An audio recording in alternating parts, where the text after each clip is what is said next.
Fire. Kailangan pa ng power. Kailangan naman power dito. Power. Tara. Kulang. Sirok. Sirok.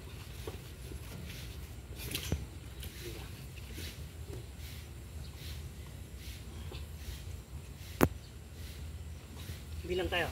Sa dalawa, tatlo. Sa dalawa, tatlo. Ayaw lumabas. Sa dalawa, tatlo. Sa dalawa, tatlo. Ayun na, umiri. Sa dalawa, tatlo. Wala pa rin improvement.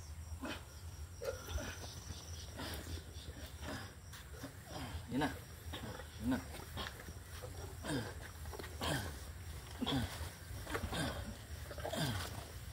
Good.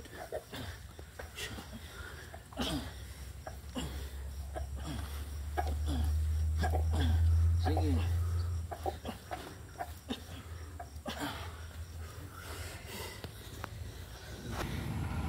So yan na yung kalp guys, patay na siya.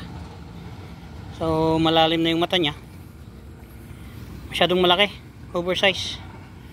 So hindi natin maiwasan yung mga ganitong bagay kasi hindi na rin natin alam kung ano yung calving is ng bull pag na ginamit. So yan po, maraming salamat at magandang umaga mga kabaka.